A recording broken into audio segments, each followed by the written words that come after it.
Hello, welcome to this week's edition of WCS Sports Connection. I'm your co-host, Jeremy Qualls, and with me as always, my co-host, Tate Mathews. Tate, week 5 in the books, halfway home. It's hard to believe. It seems like it just started yesterday. We had some phenomenal close games this past week. Huge games, Battle of the Woods being one. Let's start with Fairview, one of the better teams in 3A, 3-2. Easily could be 5-0. I don't want to take away from the Page game. Page did win that game. Fairview had some turnovers and whatnot, but Fairview could easily be 5-0 right now. But they are undefeated in region play, 2-0. They beat Camden, and they went to Camden. You predicted it, and you were correct. Popcorn time at halftime. This game was over, 45-0. Popcorn City, that's right. Well, Darius James, 106 rushing yards, 4 touchdowns on 6 carries. It's pretty hard to get beat when you score 4 touchdowns. Didn't even break a sweat. Didn't even break a sweat. He might have been eating popcorn by the second quarter. So, yeah, I mean, like you said, they're an overtime loss away and a loss to now a 4-1 5A team that has beat only loss came to a 6A team and has beat a 6A team in Page. And so, yeah, I mean, we knew they could score points. Like I said, I'm so excited. The thing I'm most excited about Darius James being here is, again, you can't focus on Lusk now. And so now they can beat you on the ground. They can beat you in the air. And they're just going. And again, he's a junior as a quarterback. They're going to keep getting better. So we knew Coach Will Blow and the Camden Lions were in trouble. Popcorn City. We need to make some T-shirts. I think that could go over well. WCTV on the back. Popcorn time. Listen, Darius James also playing both ways now. Strong safety, coming up, hitting people. Good player. I mean, just an all-around player right now for Fairview. That's kind of going to be the difference maker for him moving forward. But you can't take away from some of those people you're talking about. Cam Harris-Lusk running that offense. Coach Hughes and his team, just a few turnovers, literally, from being 5-0. You look at the Waverton game, had a few turnovers there that resulted in a score late for Waverton. I think it was like on the 1-yard line coming out. Boom, they turn it over. Waverton picks it up, scores. Page as well. They take care of that the rest of the year. I really don't see another loss. No. I think they get themselves. Well, they play Ravenwood. I'm talking about in the region play. I got you. Region okay. play, yeah. Right. Hey, but don't sell them short now. No, I Hang know. on. I'm saying, though, Fairview that's a community, possible. you heard it now. You heard it. That's a possibility. I think, let's be honest, it's first year prior to any game happening, it felt like a pretty good scheduling opportunity right there. And I still think it is. I think I was having this conversation with him earlier today, matter of fact. Hey, you don't lose anything in that. Matter of fact, you need to have 1 or 2 games, Page already being one now, even though that's a rivalry game and anybody can win any given year, but you need to have a Ravenwood Big 6 school on your schedule, including Summit, maybe even Nolensville, on your schedule every year. That's right. Okay? You take a loss, so what? If you beat them, even better. The moons have aligned and things are going to look good for you. But I'm telling you, it gets you ready for region play. When you get into the region now and you're playing some of these teams that we want to get over the hump for in that second, third round, you will not see anybody. You will not see anybody in 3A football that will be as fast as Ravenwood Raptors. No, I wouldn't think so. So, it's one of those things that you go into saying, you know what, we're going to go ahead. Hopefully nobody gets hurt. We're going to give them all we want. And if we happen to win, so be it. We have arrived on the map. And if we haven't, it's all good. We've had a good night, great gate, interesting atmosphere, interesting game with those guys. So that'll be interesting. I look forward to seeing that game because Ravenwood is going to Fairview. Yes. How many of those people are going to have to Google that? They'll put it in their maps. That's what I'm saying. MapQuest. GPS it. Go to Siri. Loveless Cafe and take a left. Siri, Mr. Producer, can we find Fairview on the map? All right. Page 4-1, 1-0, big statement win against a 6A team in Antioch. Popcorn time once again, 36-0. Popcorn City, Page is for real now. And the thing that I think's exciting is the past couple of years, about this time, is when they start getting banged up. They've had the injury bug the past couple of years, they'd start off with such high hopes and then, get to the middle of the season. This season they have the injury bug. Doesn't look like they have it right now. They got playmakers in obviously Bubba Johnson, their sophomore tailback he had 126 yards and 2 touchdowns. He's a guy. he scored at least one touchdown every game, I believe. He's more than a guy. He's a dude. He's a dude. That's right. He's a dude. And then so they can beat you on the ground. They can beat you with the quarterback with Van Landingham. They got the wide receivers and Pierce and Burdick. Burdick's a playmaker too. That's right. We just we think so much about him being on the defensive side, which he is a playmaker on the defensive side. But they just got a lot of different ways they can beat you. Played a tough schedule, and they're sitting here at 4-1. Man, I mean they're legit. Not only are we talking about playoffs in 5A in the first year of 5A, we're talking about a chance to finish. And who knows what happens with the Summit game, but they have a chance to finish 1 or 2 in the region. Well, I would think so too. But you mentioned, the household names, Thunder and Lightning. We got Bubba Johnson. You got Van Landingham. You got the receivers too. But to hold Antioch to 0 points, something's going on. Very good with the defense right now. They need to continue that trend in that region play. Region 4A is where, Region 5A is where they're located in there with Summit. Really, let's think about this. In week 5, going to week 6, the marquee game of the week. Going into this one, yeah, is Page Summit, isn't it? Now, could we have seriously predicted that? No. And I tell you this too, quite possibly the 2 most physical teams in the conference. And that's when you talk to that's one thing Coach Hester told me before they played. He said, "Man, I was until I saw them on film, I didn't realize how physical they are. They're physical. Obviously, Summit is physical. So it's going to be a good game. Yeah, and it's for first place in the region." Well, speaking of Knowlesville, we should have led off with it. We should have wore our visors today. The visor gets his first ever school victory. Nolensville, 1-4, 1-1 in region play. Very important. They're at 500 in the region versus Lawrence County. Now, listen, I saw the first 5 series. Coach Hester showed me those first 5 series. He shared them with you on Huddle. He did. Down. Yeah, we broke them down. I explained to him that I probably would have done something a little differently, but he did well in his first 5 series, right? Yes. Well, we're looking at, it is interesting to look at that stuff because I am not, by any stretch of the imagination, professing to anybody that I'm a football expert. That's why we have my co-host, Tate Mathews, on the show. Now, but it is interesting. I love watching him. I ask questions. He probably gets on his nerves, what does, Blue Bama and Yellow Laser stand for and all that anyways. But watching them and listening to him talk me through it, it's very interesting. I mean, it's to the point that keep it simple, stupid, the old KISS method, so I could understand it. Right. But, Football for dummies. When Brandon Wharton gets his feet set, number one, he's an accurate passer, right? You would think that would be for anyone. So some people pass better on the run than others, but he just showed me several different possessions where he did get his feet set, he did not, and showed me Stay School, our Austin Percy of back in the day that we like to mention, what kind of receiver, and watching him run his routes. But anyway, think about being the head coach of Lawrence County. You just gave up the first win in school history, and not only that, it was Popcorn City. Yeah, but they don't think about it like that. I know. I know. But yeah, that was tough, and that's a tough pill to swallow. That's a tough pill to swallow. That's right. And he probably had a not great feeling not so great feeling about the game going into it. But the way they did it, we thought they would win. I really did think they would win. I didn't think they'd win 41-0, and so you look at, there were so many great things that came out of it, and number one, the defense forces 5 turnovers, and I believe it was 3 fumbles and 2 interceptions, or 3 interceptions, 2 fumbles. That's huge, and they held them. Now I saw Lawrence County in the Jamboree. They've got a pretty decent offense. They've won a couple of games. Well, all I heard you talk about was their quarterback. They hold them to 39 yards, 39 total yards. 30 rushing, 9 passing. So what does it tell you about 3 interceptions, 2 fumbles? That's right. 39 what does that tell you about a young defense with only 17 out of 70 that can drive a vehicle? That's right. Getting better. And then offensively, you already mentioned Brandon Wharton. But he had a great night. Over 232 yards passing, touchdown, and then Tim Stayschool, who you mentioned, he had 5 receptions for 90 yards. Wes Jones, 5 receptions for 89 yards and a touchdown. They played really well, man. And I'm assuming you got over there late when you're up 41-0. That means probably everyone got to play.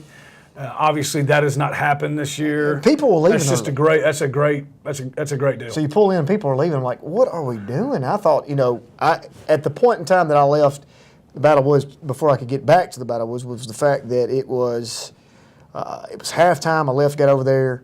It was already running clock. So when I was driving, before I got in the car, I looked at it, it was 27-0.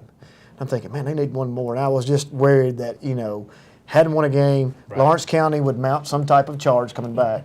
I get in there, I pull in the parking lot, and people are coming out. I'm thinking, what is going on?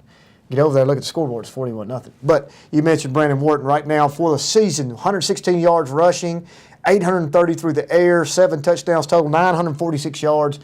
Young man is looking pretty good. He does have 8 interceptions. It comes with those mistakes of decision making, but right. that comes with time.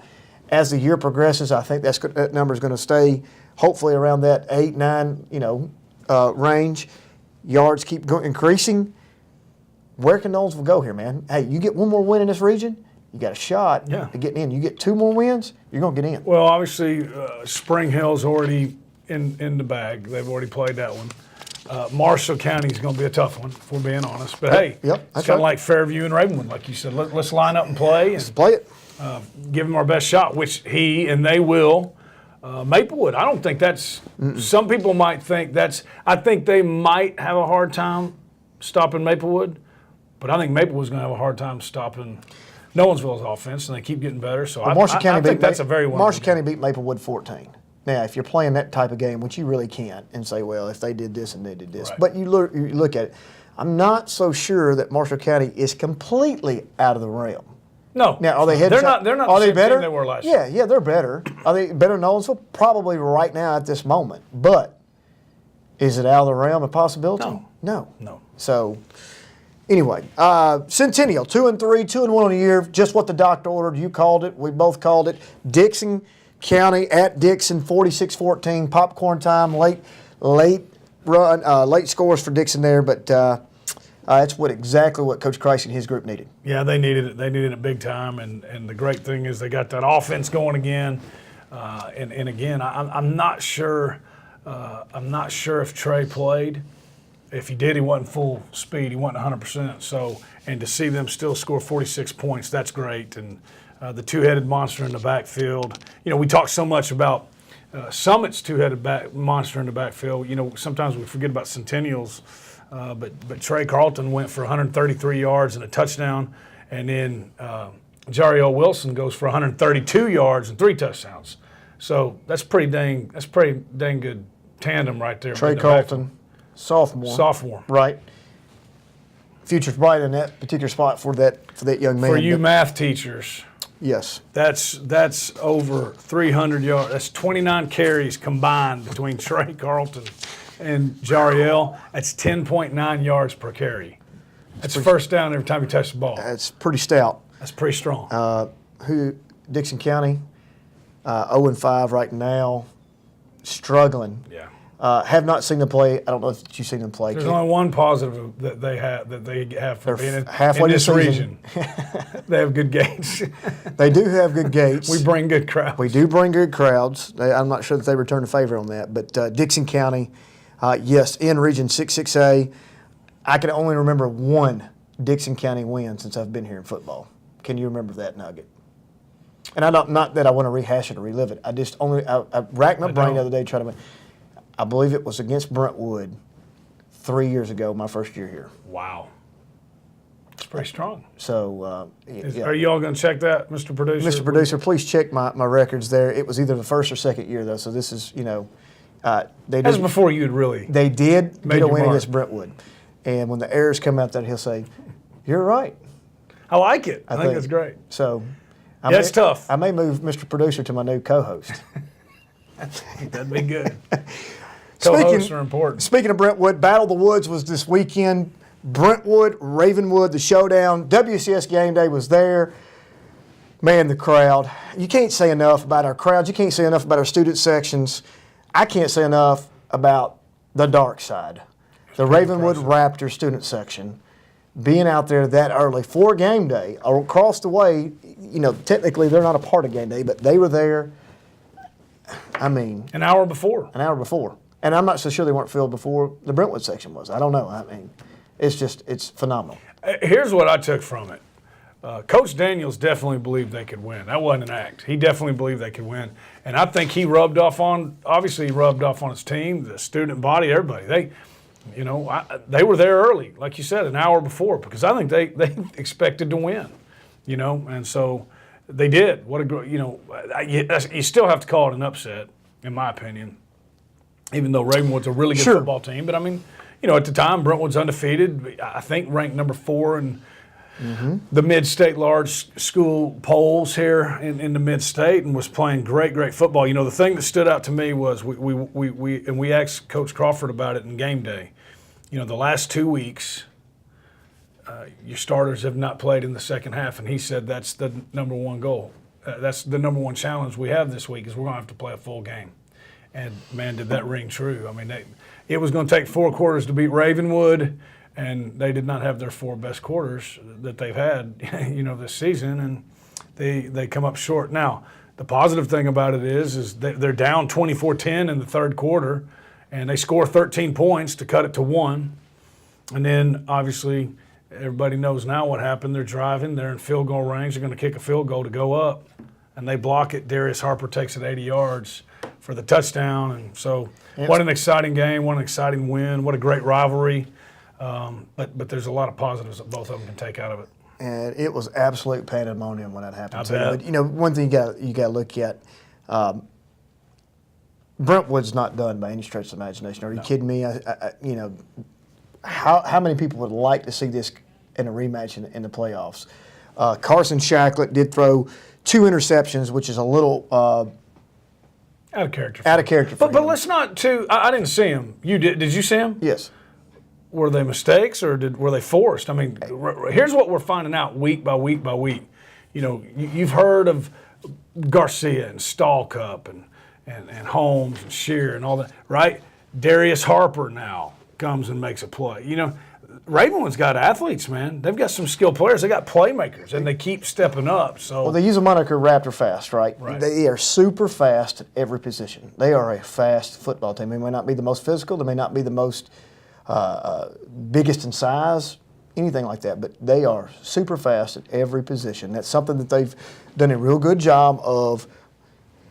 Let's spread the field. Let's look at the mismatches. We have to throw bubble screens. We'll throw bubble screens. If we have to get the ball out in space on Anthony Holmes' hands, we will. If, you know, whatever happens, happens. But they want to pick up the pace of play. They want you know, the other side's defense to not rest very long. Right. You know, so it's interesting to watch this chess match, you know, and watch the things that happen.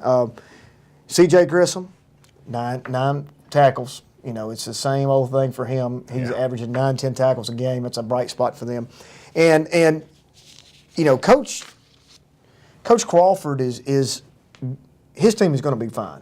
They're fine. I mean, it's a bounce back game. What do they have to get to bounce back? And I know Coach Hester's like, oh wow, thanks. Yeah, you get beat, and then you got to play us, right? We get our first win. We got to play a Brentwood team that got upset. You know, so it's one of those things. So, what does Coach Crawford do this week? What they've been doing. You know, sometimes, in my opinion, I was on a pretty good team my senior year. Were you now? Yeah, that's right. And not because of me, but we lost a game early in the season, and I'm convinced had we not lost that game early in the season, that's right, we probably don't win the state championship. So, you know, there's some positives that can come out of this. I'm sure, again, the last 2 weeks of not playing in the second half, that's never a good thing, you know, because you can get rusty. And so I'm sure there were some signs of some of this coming. But, man, it's pretty easy to get their attention after something like this. So what do? You go back, you have a great week of practice, and you keep getting better every day and working on the things you're working on. But, I mean, this is still the same team, and I still stand by it. Cane Ridge is a good football team. Cane Ridge is going to be in the 6A playoffs making noise, and this is a team that beat them by over 20 points. And, again, kind of did it with their own poison. I mean, beating them deep and running by them. And those are some things I think, correct me if I'm wrong, I don't ever really remember Brentwood running by people. You know what I'm saying? And they've got that quick strike potential now, you know. So Bishop out there on the receiving end, man. Bishop and Bouillon. One of the prettiest routes and throws I've seen all year. Shacklet, they run a little post, deep post. You like that, right? I do like that.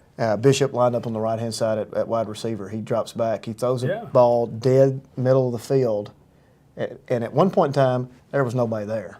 That's right. So the timing route, obviously, as he runs under it, you know, it was a perfect throw. He hit another gear. That guy's fast. So they have super depth at the wide receiver position, number one. and speed. You know, you talked about that on game day. What about game day, man? It was awesome. The reception, and it was all in clean fun, but the reception that the Bruin Nation gave Coach Daniels Couldn't have been any better. I mean, that's better than you'll see on any Saturday. Seriously. I We mean, literally could not hear. I couldn't No. hear anything he was saying. and he was even Relishing in it. yeah. But I think he loved it. But I think even he was a little like, my gosh. Well, he's probably taken aback because that was his first opportunity. He'd never seen game day. Yeah, right. And so he gets up on stage. For those that haven't seen it, he gets up on stage and he literally, when we introduce him, and I have to say something, co-host. We've never had the opposing coach come up on stage with us. It's pretty cool. It's the first time ever. He gets it, man. And it happened to be that we ran into a time crunch. We couldn't take a break for you to do it in front of the Walker Chevrolet car. Right. So it's like, all right, come on up. Coach Crawford leaves. Coach Daniels comes up. I didn't even think about the guy on stage. First time we've ever had an opposing coach up there. I liked it. The minute he got to the first step, not to the top, the first step, the boo started. That's right. And it did never not stopped. stop. No. Did not stop the entire 2-minute segment. It was good. It was At strong. one time he acknowledged it. He said, "Come on, bring it on." Yeah, he liked it. Yeah. So he gets it, and he's great at that. And I got to give two shout outs. Shout out to our boy John Street. Yes. For picking out our jackets. Those were great. Absolutely. Loved them. I'm not sure how we can. I don't It's know. going to be tough to top that. Yeah. And then also, I thought it was so cool of, you already alluded to it, and everybody saw it on the internet. Brentwood was in Vegas on Vegas. Ravenwood was in black on black. man. Well, Coach Crawford had to prove that. Right. And he didn't have to do that. I thought that was cool. Another. But he gets it. He gets it. He gets it. And it was awesome. And I'm telling you, I thought that Does it added give to the them game. advantage? Does it give them advantage? Really? Does it give them advantage? Knowing him, It may make them feel better. Knowing the way I know him, I would think that his answer would be, look, with what we're trying to do and what our goals are this year, if the opposing team wearing their home uniforms makes a difference in us winning, we got bigger problems Absolutely. than that. You're right. So, and I would think that's what he would say. So, but I just thought it was cool. He didn't have to do that. He did it. I thought it added to the excitement of the game. I mentioned it on my show Saturday. I wish TLSAA would take another look at it. I mean, you wear white on the road because you want to make sure there's a clear distinction between the uniforms, right? I mean, that couldn't have been any more. You know what I'm saying? Opposite. I just thought it was awesome. I'd love to see if we could do that, but I'm sure we probably won't. But Once again, I just thought it was really neat. Once again, Ravenwood wins the Battle of the Woods this year, 31-23. Franklin, Independence, another huge matchup in Region 6-6A. Independence wins this game 34-24. Franklin moves to 1-4, 0-3 in Region 6-6A play, behind the play of Troy Henderson of Independence, running the ball, 222 yards is what he accounted for. Brings us to this week's WCTV Play of the Week.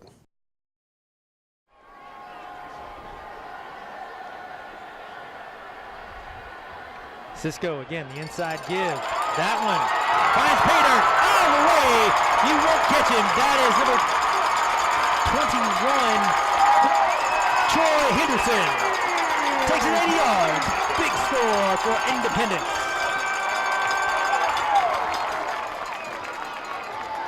Found a seam, and Troy Henderson was gone. Crowd comes to life here. Down defense. Hentry. Back to pass. Down the center. That will be picked up. Still on his feet is number 3. That is Javon Robertson. And he will seal the win for Independence.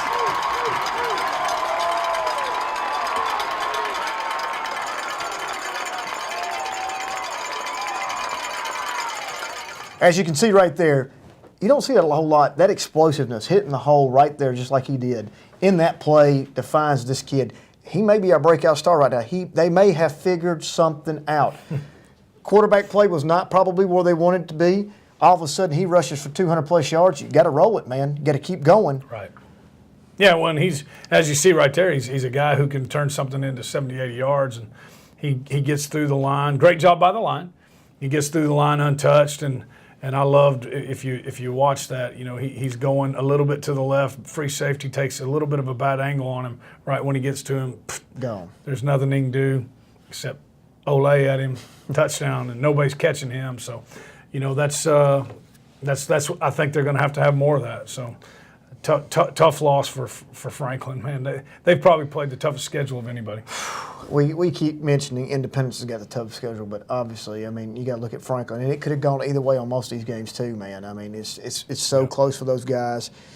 Got to circle the wagons, try to get some wins here at the end. See Henry what played happens. better. Played better in the passing game. Like I said, we're seeing an emerging star in Gaka. He's playing really well at running back. Right. All right. Once again, Independence wins 34-24 over Franklin. Old Sparty 4-1. Hey, did I not tell you? Eric Coleman. Popcorn City, Fool's Gold down south. They were Murray undefeated. County. Remember? Fool's Gold down in Murray County. I told you that. Columbia Central came in. We're best in the state. And it was popcorn time for Ty Carter and crew. Man, Ty Carter. 48-27. What do we know about this guy? Ty Carter, 133 rushing yards, 3 touchdowns. That's Odemegwu. the only part I missed. I said he was going to have over 200. He probably didn't even play. He didn't. George Odemegwu, 97 yards, 3 touchdowns. Tell you something now. That's a two-headed monster. Look I think they threw it 3 times, Old 4 Sparty. times. Now, people said said that last year. You're saying that for sentimental purposes. The sentimental is officially gone. No. I'm telling you right now. Well, it shouldn't have topped the region. Look out, Old Sparty, Region 5. All right, let's do a region rundowns real quick. Region 668, Indy's on top right there. Who'd have thought? 2 weeks ago. Think about this. Indy is on top at 2-0. Ravenwood, Brentwood both tied 2-1 in second place. Right now, Centennial at 2-1, Dixon 0-2, Franklin 0-3. Region 5-5A, like you just mentioned, Summit 2-0, Page 2-0, tied. That brings us to a marquee showdown for this week. Columbia, Shelbyville, Franklin County, Lincoln County, White County. Region 4-4A, Marshall, Spring Hill, Maplewood, Knowlesville sitting in fourth right now at 1-1, tied actually in third with Maplewood. Region 6-3A, Fairview 2-0. They're not going to lose another game in that region. So that brings us to this week's matchups. We got to go quick. We got to go quick. Fairview 2-2 at Greenbrier, undefeated right now. Undefeated. This is a non-region matchup. What do you think, man? Fairview. Greenbrier's got one win, notable win, Yeah. right now. Excuse me. One seriously notable win, Creekwood. That's notable. No, they're doing well. A little salt on my popcorn, please. Centennial Riverdale right now. That's going to be a tough matchup. The Kreisky Bowl. I love Coach Kreisky, but I think his twin brother gets the win. I'm sorry, but I think Riverdale's pretty dang good. Brentwood, Nolensville, just what the doctor ordered for. What was your pick? We'll get to it. We're running out of time. Gotcha. Okay. Brentwood, Nolensville right there. That's going to be a tough one for the Visors. They know that. Don't get anybody hurt. Hey, we're going to get off the bus. We're just not going to stand there. We're going to show up. Let them know you're there. You never know. But I think Coach Crawford's group right there gets back on the horse. I wouldn't want them this week. Franklin at Hendersonville. Hendersonville's already beaten Centennial 56-21 early in the year, but they have fallen to 2-3. Yeah, and this is a matchup that I know both these guys very well. Coach Webb hates seeing Hendersonville and what they do, and Coach Hatfield hates seeing what Coach Webb and them do well. Marquee matchup of the week, Old Sparty at home against Page, both 4-1, number 3 and 9 respectively in the 5A polls, respectfully, Mr. Producer, that will be an error. But anyway, Ravenwood, Father Ryan. I'm excited about that one. I'm not. Popcorn City. What we got there, Mr. Producer? All right, guys, real quick. I did a little research on Dixon County. They did beat Summit in 2014 and 2013. Last time they beat Brentwood, 2007. They beat Summit. They did beat Summit. But that was not in the region play, was it? Do you know who the head coach of Brentwood was when Dixon County beat him? I do. Jack Daniels, buddy. No, it was not. Yeah, in 2007. Okay, anyway. Let's do pick'ems. We have run out of time. And right now it's 25-9 to 21-13. We'll let you know how we do that. We're going to have to pick them off there. Real quick, you're saying Popcorn City against Father Ryan? No, it's not Popcorn City, but it will be a W. You can mark that one and take that one to bank because I know he's sitting there watching it right now. Ooh. So put that in the locker room. Yeah, you're getting a for text Coach Rick. message. Thanks. All right, we'll see you next time.